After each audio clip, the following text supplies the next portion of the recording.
အားလုံးပဲမင်္ဂလာပါအခု Mibro GS Pro 9နဲ့ကျွန်တော်တို့ဒီ Mibro Fix ဆိုတဲ့ app နဲ့ဘယ်လိုချိတ်ဆက်ပြီးသုံးရလဲဆိုတော့ကျွန်တော်ဒီ video မှာပြောပြပေးမှာဖြစ်ပါတယ်ပထမဆုံးကျွန်တော်တို့က Mibro Fix ဆိုတဲ့ app ကိုဖုန်းထဲမှာ download လိုက်ပေါ့နော် download ပြီးတဲ့အခါမှာကျွန်တော်တို့က Agree ဆိုတာလေးနှိပ်မယ်ပြီးရင်ဒီမှာတော့ location ကတော့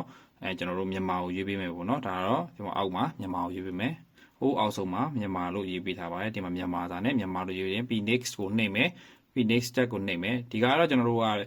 register account ဆောက်မှာပေါ့နော်ဒီ register now ဆိုနှိပ်ပြီးတော့လည်း account ဆောက်လို့ရတယ်ဒါမှမဟုတ်ရင်ကျွန်တော်တို့ဒီအောက်မှာကိုယ့်ရဲ့ Gmail ရှင် G ဆိုလေးနှိပ်လိုက်ဒီမှာမှန်ချစ်ချစ်လိုက်ပေါ့နော်ပြီးရင်ကျွန်တော်တို့ရဲ့ Gmail လေးကိုရွေးပြီးတော့လဲလိုက်ရင်သူက auto ဝင်သွားမှာဖြစ်ပါတယ်ဥဒါဆိုလို့ရှိရင်ကျွန်တော်တို့က account လေးကိုဝင်သွားပြီပေါ့နော်ဝင်သွားပြီဆိုရင်ဒီအဝါလေးပဲ confirm နေနှိပ်ပေးပြီးရင် allow နေပေးမယ်ပေါ့နော်ပြီးရင်ကျွန်တော်တို့ကဘယ်သွားမလဲဆိုတော့ဒီဘက်ဒုတိယကွက်ပေါ့နော်ဒီဒုတိယကွက်လေးကိုတွားလိုက်ပေါ့နော်တွားပြီးတော့မှကျွန်တော်တို့ကဒီမှာဆိုရင်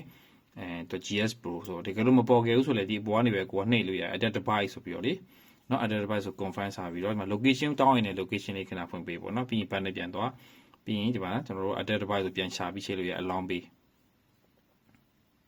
ဒါဆိုရင်တော့ဒီနိုင်ရကျွန်တော်ချိန်နေတယ်မချိန်လေးပါဘူးနော်ဒီမှာ add device နဲ့သွားအခုလိုမျိုးရှာနေပြီဆိုကျွန်တော်တို့ကဒီဘက်မှာ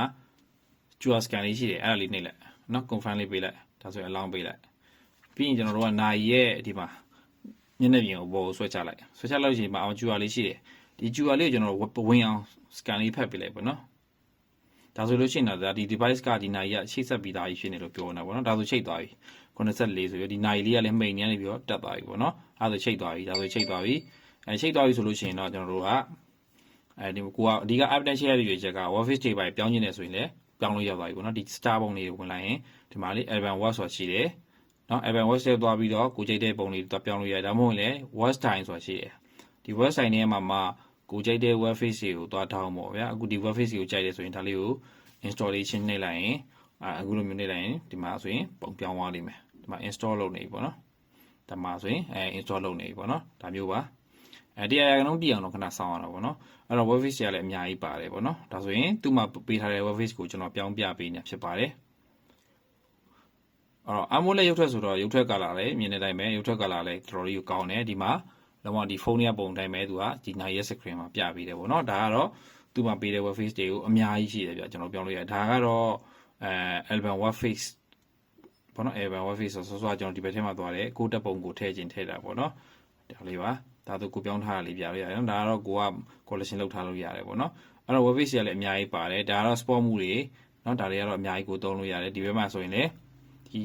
မှာကျွန်တော်တို့အောက်ထဲမှာဆိုလဲသူကပေးတဲ့ function တွေကျွန်တော်တို့လိုက်ပြီး click သုံးလို့ရတယ်ပေါ့နော်ဒီမှာဒီထဲမှာဒါလေးကတော့ဒီ app နဲ့ချိန်ပြီးတော့ကျွန်တော်တို့သုံးပြတဲ့ဒီလေးပါအဲ့တော့ဒီနိုင်နဲ့ဒါနဲ့ချိန်သွားပြီဆိုနိုင်မှာသုံးထားတဲ့ကျမ်းပိုင်နဲ့ပတ်သက်တဲ့ data တွေကလည်းဒီမှာပြပေးတာပေါ့နော်အရင်လွယ်ပါတယ်ချိန်ဆက်ပြီးသုံးပြရတယ်လေကျွန်တော်တို့ဒီ Mibro Fix ဆိုတဲ့ app ကို download လုပ်မယ် register လေးလုပ်မယ်ပြီးတဲ့အခါမှာကျွန်တော်ချိတ်ဆက်ပြီးတော့လည်းသုံးရုံပဲပေါ့ဒါဆိုကျွန်တော်ကြော်ညာတွေဝင်နေပေါ့နော် Mibro course သုံးပြနီးပေါ့ဒါလေးလေဒါတော့ exit နဲ့ပြန်ထွက်လိုက်ပြီးတော့ဒီဘက်မှာဒီဒုတိယကွက်ကနေကျွန်တော်ဝင်ရတာနော် quick message reply တို့ပေါ့ဒါတွေလည်းကျွန်တော်လုပ်လို့ရတယ်ထည့်ထားလို့ရတယ်နော် S2 ဆိုတာဒါကတော့ Bluetooth နဲ့ဟိုပေါ့ချိတ်ပြီးတော့ဒါကျွန်တော်ဖုန်းဒီကင်မရာကိုရိုက်တာဖုန်းကင်မရာကိုရိုက်တာမျိုးပေါ့နော်ဒါမျိုးလည်းရတယ် raw clock တွေထည့်ပြီးတော့သတ်မှတ်လို့ရတယ်ဖုန်းနံပါတ်တွေထည့်မယ်ဒီနိုင်လေးကိုထည့်လို့ရတယ်ပေါ့နော်ဟုတ်ကဲ့ပါဒီနိုင်လေးကိုကျွန်တော်တို့ဒါဆိုရင်ချိန်ကြီးကချိတ်တက်မယ်လို့ထင်ပါတယ်အားလုံးကိုကျေးဇူးများတင်ပါတယ်